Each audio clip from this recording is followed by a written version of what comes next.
वागले sir, अपनी जान की कुछ तो परवाह किया करो। आप ही ने तो सिखाया सब ट्रेनिंग कॉलेज में। आप जैसा एक जिंदा रहेगा, हमारे जैसे हजारों तैयार होते रहेंगे।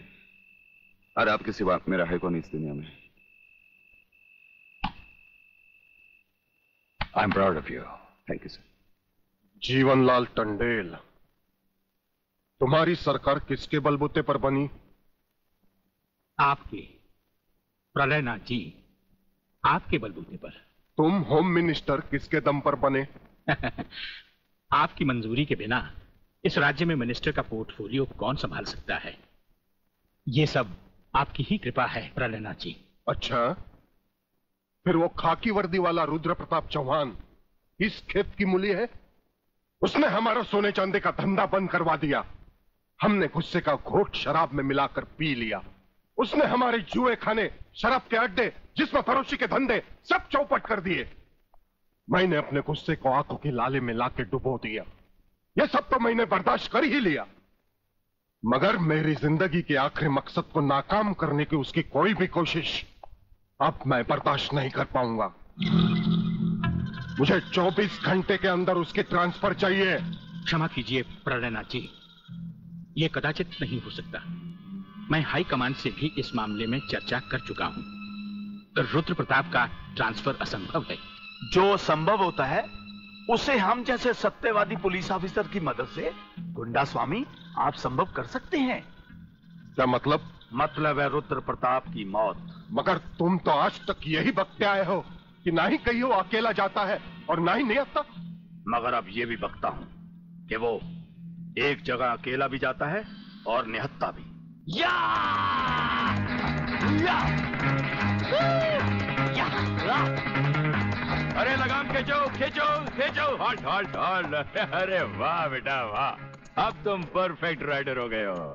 चलो रेस लगाते हैं। मैं तुम्हें आधे रास्ते का हैंडीकैप देता हूँ, तुम आधा रास्ता पहुंचोगे, मैं यहां से स्टार्ट लेता हूँ। चलो दादा।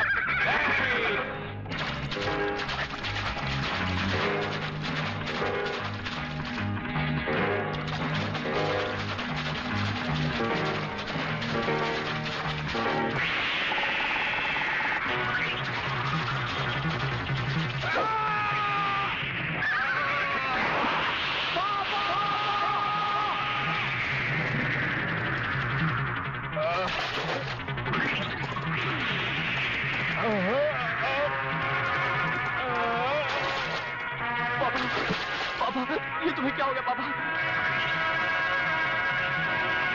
पापा,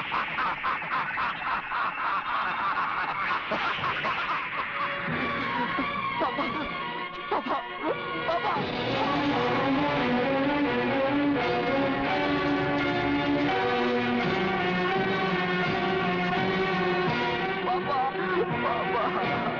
तोड़ जवाब दिया। सत्यवादी दुबे, दोगले की औलाद, ये कौन सी फिल्म लाया है? हमें उसकी सूरत देखनी है, उसकी बहादुरी की चर्चा नहीं सुननी। अरे जंग के मैदान में कोई भी तिस्मारखा बनकर वीर और परमवीर चक्र झटक लेता ही है, लेकिन वो कितना भी बहादुर क्यों ना हो, मेरी तलवार की धार से और गोलियों की बौछार से उसे कोई नहीं बचा सकता। कोई नहीं। ना तलवार की धार से, ना गोलियों की बौछार से। बंदा डरता है तो सिर्फ परवरदिगार से।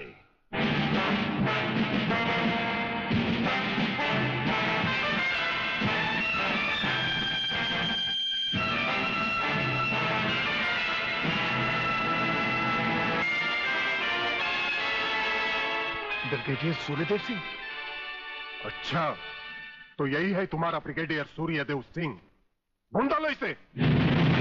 खबरदार, कोई हिलेगा नहीं। हमारे कमांडोज ने तुम्हारे सब साथियों को घेर रखा है। स्वामी जी, जरा अपने पीछे भी नजर डालो।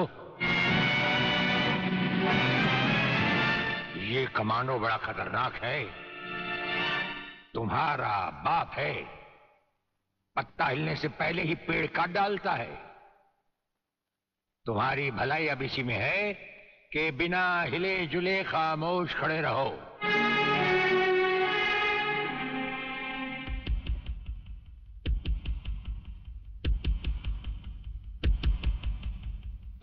दुबे नाम है सत्यवादी, सत्यवादी दुबे, जैसे गधे की पीठ पर घोड़े की जीन अच्छी नहीं लगती, वैसे ही तुम्हारे कंधों पर ये सितारे अच्छे नहीं लगते। और ये कमरबंद पेटी भी अच्छी नहीं लगती।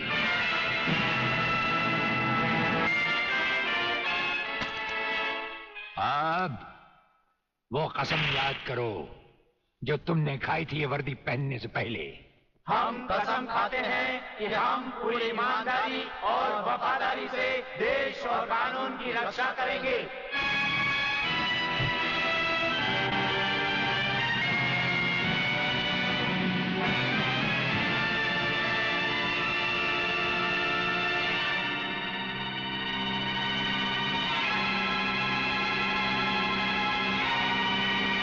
हम तुम्हें सिर्फ ये बताने आए हैं कि अगर तुमने तिरंगे के खिलाफ कोई भी कदम उठाया तो हम तुम्हें वो मौत देंगे जो ना तो किसी कानून की किताब में लिखी होगी और ना ही कभी किसी मुजरिम ने सोची होगी।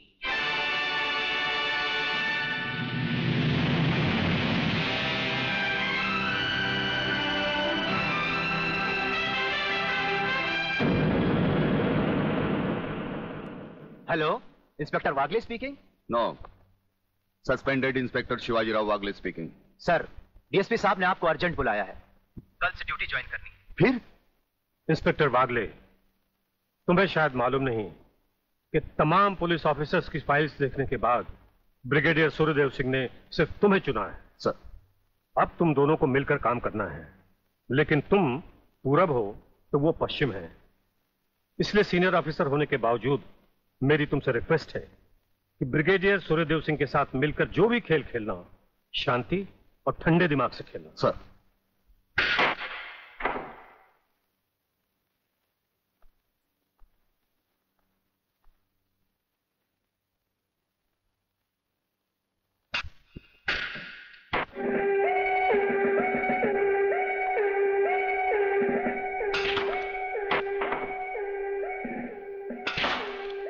बड़े प्यार से खेलते हैं आप। असली खिलाड़ी मरने वाले दुश्मन को पता भी नहीं चलने देते कि कब होगी उसकी मौत। तो फिर प्रलयनाथ को छोड़ क्यों दिया? क्या उससे गले मिलने गए थे? गले मिलने गए थे, उसके गले का माप लेने गए थे कि वो फंदे की मौत मरेगा या हमारे पंजे की। वागले, गर्मजोशी अच्छी चीज है लेकिन हमेशा काम नहीं आती। तुमने तो देखा ही होगा कि इसी गर्मजोशी की वजह से तुम कई बार सस्पेंड हो चुके हो। नौकरी की परवाह है किसको? यहां है कौन अपने पीछे रोने वाला? इस ईमानदारी की वजह से बहुत कुछ भुगता है, कोई तकरार नहीं है सर। लेकिन ये गुनाहगार कानून को हाथ में लिए फिरते हैं और मैं हमेशा कानून के दायरे में रहकर काम नहीं कर सकता।